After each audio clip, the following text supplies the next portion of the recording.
Alors, bonjour, bienvenue à cette série de rencontres inspirantes avec des entrepreneurs chrétiennes qui sont propulsées d'abord par leur foi, leur désir de voir le royaume de Dieu avancer. Et à travers cette série-là, on va vous proposer une rencontre par mois, tous les 25 du mois, dans lequel vous allez pouvoir entendre des histoires merveilleuses, des idées, recevoir des outils concrets aussi. Et ce mois-ci, pour lancer officiellement la série, nous rencontrons la fabuleuse Caroline Durocher-Bergeron qui va partager avec nous son parcours rempli de défis, assurément, mais qui va parler, et vous ne voulez pas rater ça, de comment concilier business, vie de famille, église, prendre soin de soi, etc., sans virer complètement folle. Alors, je pense qu'on est beaucoup à vouloir entendre Caroline à ce sujet-là. Donc, je vous la présente officiellement. Allô, Caroline? Salut Priscille! Alors, Content de passer ce temps-là avec toi. Ben oui, moi aussi, vraiment contente. Merci d'avoir accepté cette invitation-là. Donc, je vais te présenter d'abord parce que tu as plusieurs gros chapeaux à porter dans ta vie. Caroline est coach de vie et de leadership. Elle est aussi maman de 3 grands-enfants. Et elle est co-pasteur, en fait, à l'église Le Carrefour à Sherbrooke avec son conjoint Pascal. Donc, tu as beaucoup de chapeaux à porter, comme je disais. C'est tout un défi de concilier tout ça, mais tu es radieuse quand même. Alors, j'imagine que tu y arrives bien. On va en parler. Mais d'abord, j'aimerais ça que tu nous racontes ton parcours. Dans le fond, qu'est-ce qui t'a mené à avoir ton entreprise en coaching? Parce que clairement, tu ne t'attendais pas à ça il y a à peu près 10 ans de ça. C'était pas, ta vie ne menait pas directement vers ça. Non, moi, ça fait 20 ans que j'ai été pasteur. J'ai travaillé au district, j'étais le pasteur pour les pasteurs pendant 10 ans. Dans les 20 ans, j'ai travaillé en Haïti, j'ai travaillé à Montréal, j'ai travaillé 15 ans à Vancouver. Et c'est ça, 10 ans de ces années-là, j'étais le pasteur pour les pasteurs. Et puis, ça se passait bien. J'étais coach. Je coachais les gens naturellement, mais j'ai eu un accident d'auto alors que je planifiais un événement. Mon travail, c'était de planifier des all-nighters, comme toute la nuit, là, une conférence qui était un 24 heures pour 800 pré-ados. C'était ça même partie de ma job, fait que c'était quand même du sport. Puis, j'allais pour un meeting de préparation pour cette conférence-là, puis j'ai eu un accident d'auto qui m'a... écoute, l'auto avait quasiment pas rien, mais comment j'étais dans l'auto, en tout cas, j'ai été vraiment... j'ai dû prendre un grand temps de repos. Et puis, où est-ce que le Seigneur m'a dit et le docteur et le Seigneur m'a dit que si je continuais au rythme de vie que j'allais pas guérir de mes blessures. Et puis, ça a vraiment été un changement dans ma vie parce que j'aimais beaucoup mon travail. Je voyageais à travers la Colombie-Britannique. C'était là que j'avais mon travail, mais je faisais beaucoup de conférences en leadership. Je coachais des gens, des pasteurs à travers, et des entrepreneurs à travers la Colombie-Britannique. Et puis, c'était comme une grosse remise en question de dire, OK, là, quoi? Qu'est-ce qui se passe, Seigneur? Et puis, je voyageais quand même 10 jours par semaine pour mon travail, que j'étais à l'extérieur. Alors, puis ça a été de mettre tous mes plans devant le Seigneur, puis de dire, Seigneur, qu'est-ce que tu as pour moi? C'est quoi ton rêve pour ma vie? Puis j'ai commencé à recevoir vraiment une vision d'aider les gens à travers le coaching, quelque chose que j'avais fait avant. J'avais déjà fait mon bac en théologie, ma maîtrise en leadership. Je le faisais naturellement, mais je voulais avoir vraiment une certification. Et puis, à partir de ce moment-là, j'étais allée faire ma certification en coaching. 6 mois, des examens, là, pas une fin de semaine. Pas une fin de semaine, là. Les certificats faciles, c'était une grosse, reconnue mondialement là, que j'ai fait ça. Puis aussi, pour moi, le coaching, c'était facile, mais runner ta propre business, là, c'est une manière. Apprendre à s'occuper de ton propre site Internet, comment vendre tes services, comment te présenter. Moi, j'étais payée par mon employeur pour offrir tout gratuit. Dans le fond, les gens ne payaient pas directement, mais comment se représenter aux gens. Comme maintenant, c'est mon travail. C'est comme j'avais mon chapeau qui donnait tout gratuit. Il fallait que je dise, ça, c'est mon chapeau de femme entrepreneur. C'est ça que je fais maintenant à temps plein. c'est comme ça que c'est comme ça qu'on mange, c'est mon gagne-pain. Alors, c'était vraiment un processus. C'est comme si j'apprenais le chinois. Puis pourtant, tu sais, je suis une femme confiante, là, mais écoute, tout ce qui était le business, c'était vraiment comme apprendre une autre langue. Et je dois dire, ça m'a pris du temps. J'étais allée chercher le mentorat que j'avais besoin. J'ai suivi du coaching moi-même. J'ai allé chercher les habiletés qui me manquaient entre le rêve que j'avais et puis ma situation présente. Et puis, présentement, dans le fond, dans les dernières années, non seulement le Seigneur a permis que j'ai une business de coaching qui grandit. Je suis capable mais présentement, je coach des gens à travers le monde. Je coach des gens comment être plus effectifs dans, excuse-moi, des fois, je franglish un peu, parce que je suis très québécoise, mais j'ai travaillé longtemps à Vancouver. Alors, c'est ça. J'ai des gens que j'aide à se lancer en tant que coach, à démarrer leur business en ligne à travers le monde. Alors, c'était vraiment un cheminement intéressant.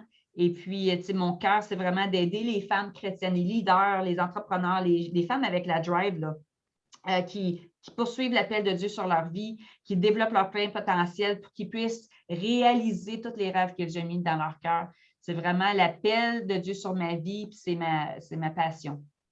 C'est magnifique. Tu en parles toujours avec passion, ça paraît. Puis moi, c'est à cause de ça que je t'ai connue, parce que j'ai embarqué dans un groupe de coaching en anglais qui change vraiment ma vie. Donc, c'est une grande bénédiction. Puis je souhaite à tellement de femmes entrepreneurs qui sont prêtes à travailler, à avancer, de faire appel à quelqu'un comme toi ou à toi, en l'occurrence, parce que vraiment, ça aide vraiment à avancer plus loin. Mais toi aussi, le fait de devenir entrepreneur, ça a dû, tu le disais, c'était comme apprendre du chinois, ça a dû te sortir beaucoup de ta zone de confort. Dieu a dû se servir de ton entreprise pour faire grandir ta foi. Tu veux-tu nous parler un petit peu de comment les deux se marient pour toi, foi et entrepreneuriat? Parce que clairement, ce n'est pas deux choses distinctes, là, ça se combine bien dans ton cas.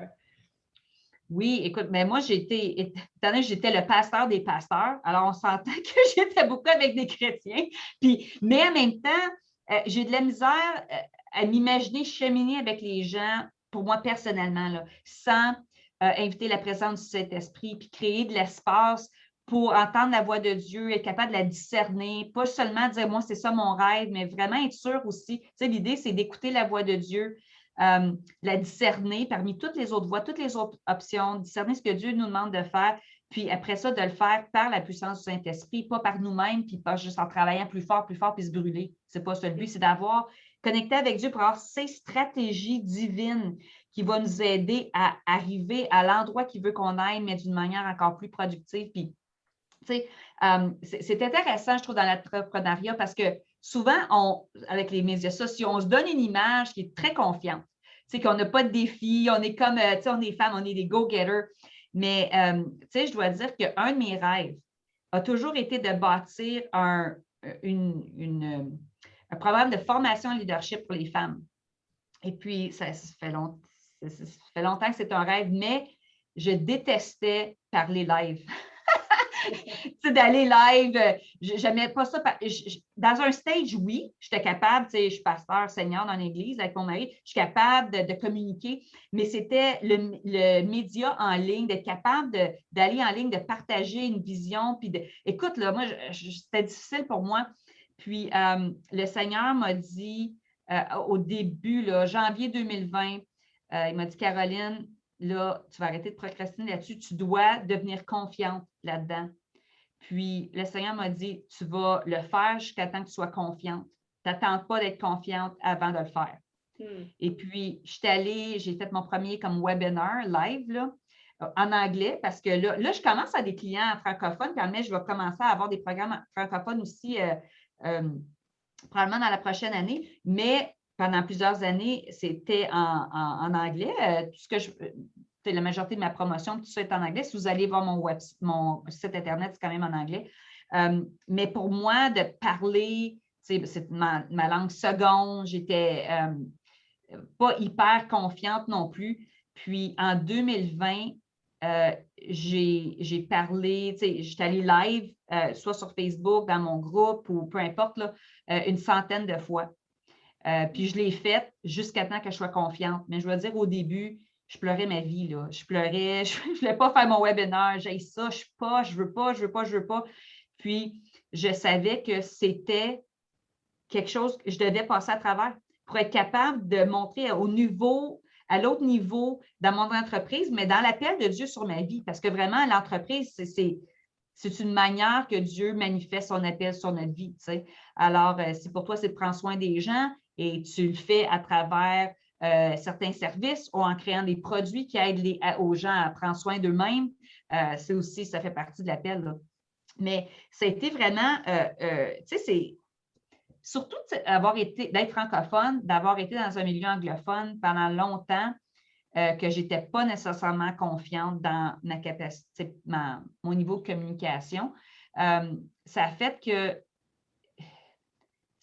je me dis, Seigneur, tout ce qui me garde humble, pas ce qui est humiliant, mais tout ce qui me garde humble est bon pour moi et je veux l'accueillir comme un cadeau. C'est vraiment cette attitude-là qui m'a aidée à avancer en tant qu'entrepreneur, de surmonter. Il y a beaucoup de choses qui ont été difficiles à travers le temps. Moi, j'ai commencé mon entreprise à Vancouver.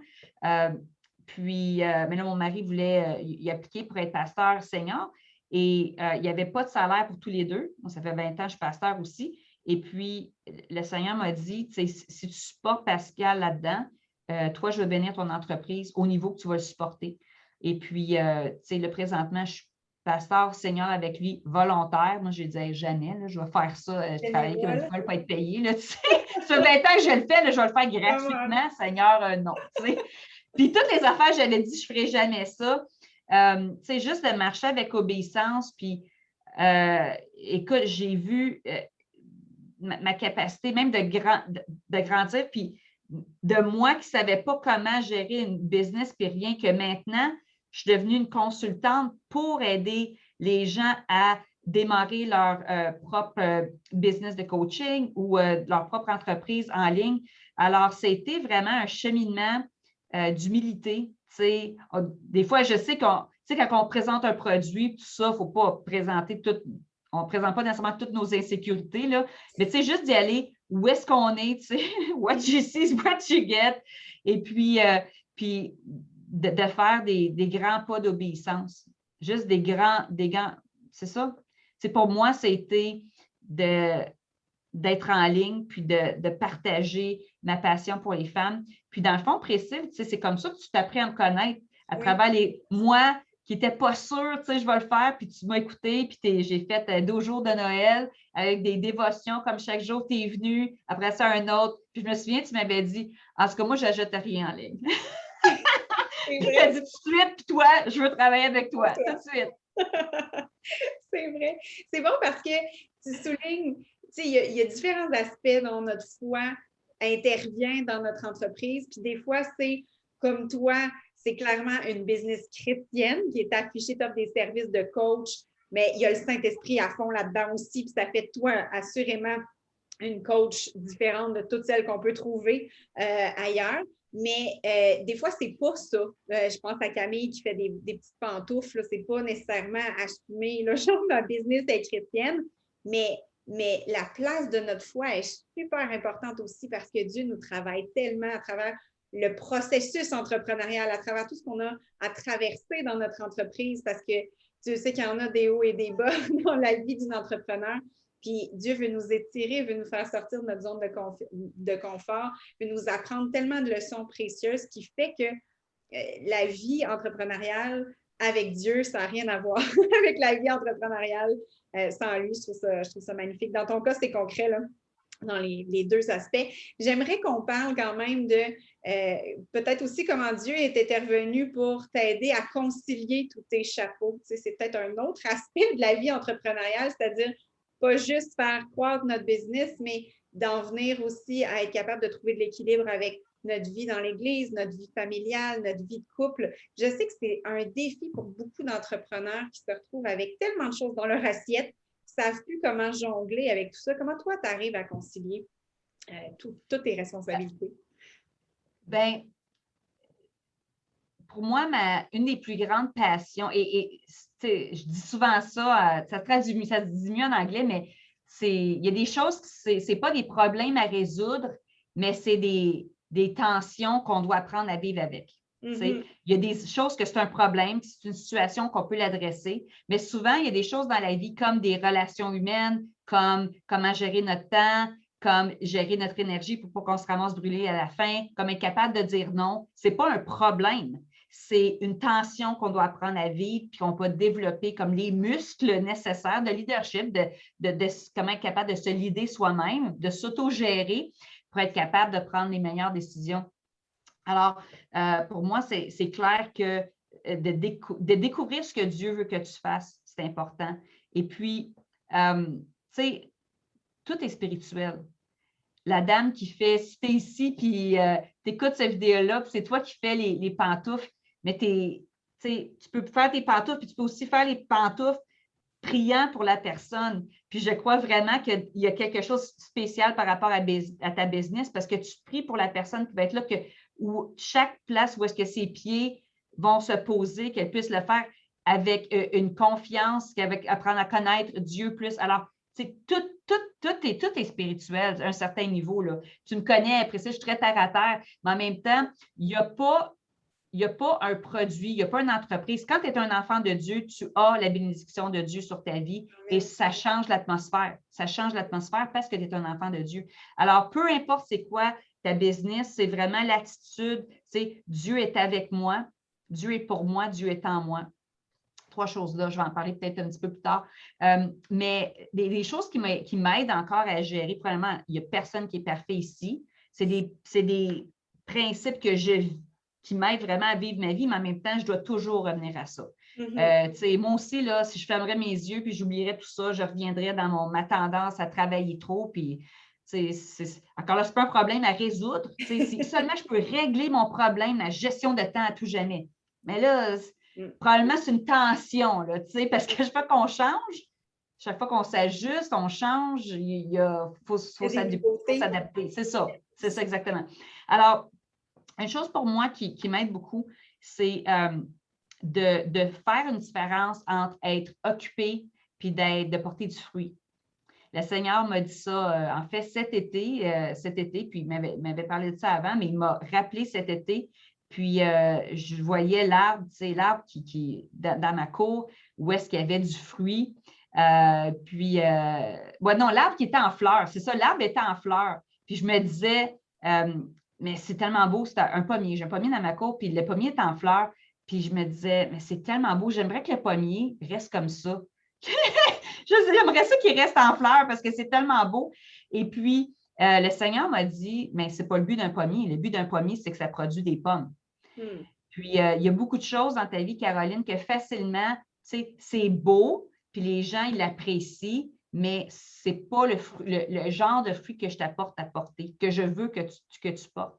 Alors, ce n'est pas juste d'être occupé, mais c'est de porter du fruit. Alors, c'est de tout le temps analyser ma vie, mon temps, mes priorités, et que je dis non beaucoup. Plus que tu dois dire non, plus facilement, prendre le repos, du temps pour le repos. Tu sais, moi, je suis une grande avocate du sabbat. Oui.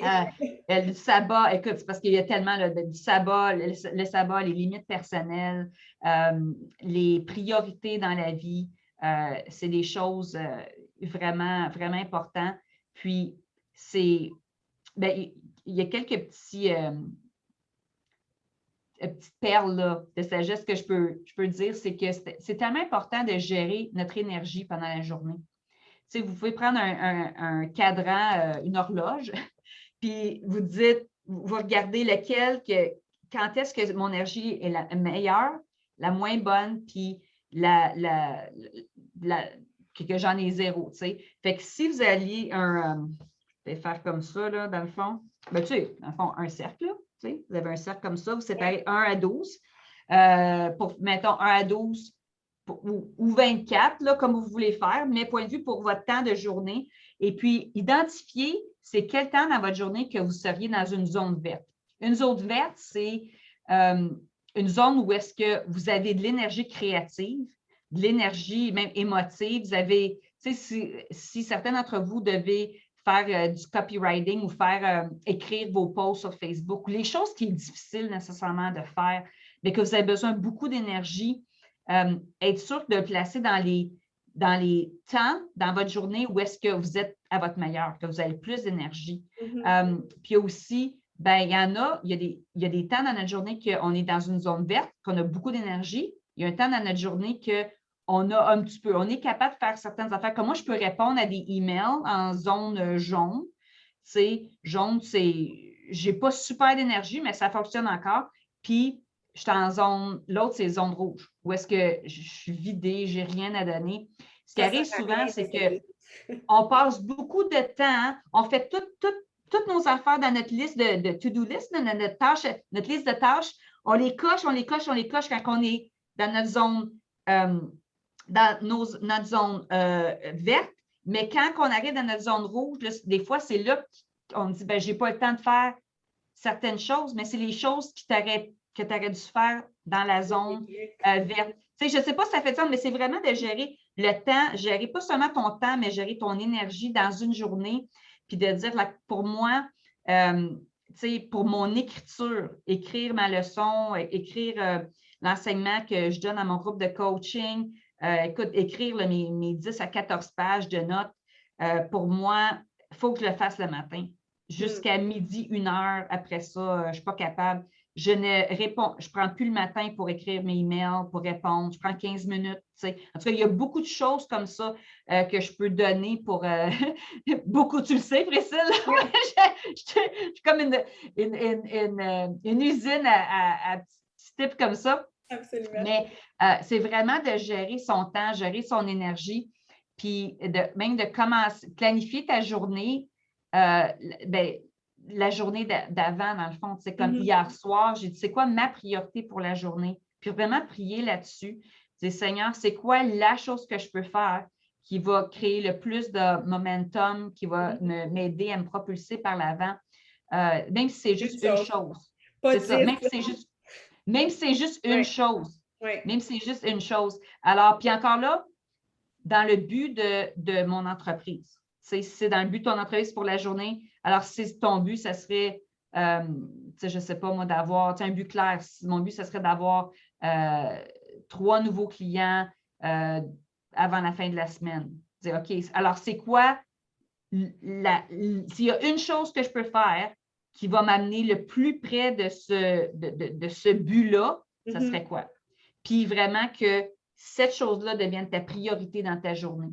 Puis là, c'est une question, là, on parle de productivité, tout ça, mais c'est sûr, connexion avec Dieu, discerner sa voix. Il y a beaucoup de choses qu'on peut faire. Ça, c'est une possibilité. Il y a beaucoup de choses qu'on devrait faire. Ça, c'est souvent un sens de devoir. Je devrais faire ça. Ça, je ne veux pas vraiment, je devrais. Mais c'est de dire, Seigneur, qu'est-ce que toi, tu veux que je fasse? Dans la Bible, dit que Christ m'a saisi et je ne peux pas m'empêcher. Je ne peux pas m'empêcher de faire certaines choses. Alors, c'est de découvrir ça et puis d'aller chercher cette énergie-là. Je pense que tu aurais beaucoup de choses à nous partager. Moi, je rajouterais à ce que tu dis, si on se sent bloqué, si on a de la difficulté à faire des choix, si on a l'impression que ça avance plus, qu'on tourne en rond, puis qu'on se demande, là, c'est quoi nos priorités, avoir un coach, ça peut être une excellente idée aussi. Puis tu es là pour ça. Moi, je tenais à ce qu'on le dise parce que sur ce groupe-là des valeureuses, on veut aussi parler d'outils, partager ce qu'on a à offrir. Puis clairement, Caroline, tu es une ressource très, très précieuse pour toute femme chrétienne, entrepreneur, qui est motivée, qui est inspirée, qui veut être une leader, qui veut avancer. Tu es là pour partager toutes tes connaissances, ton expérience. Donc, on peut te rejoindre pour te rencontrer de façon personnelle, mais tu réfléchis aussi à la question de faire des groupes plus structurés de femmes chrétienne. Donc, tu veux-tu rapidement là, nous parler de comment on peut te contacter puis qu'est-ce que tu vois pour l'avenir comme offre pour les femmes entrepreneurs?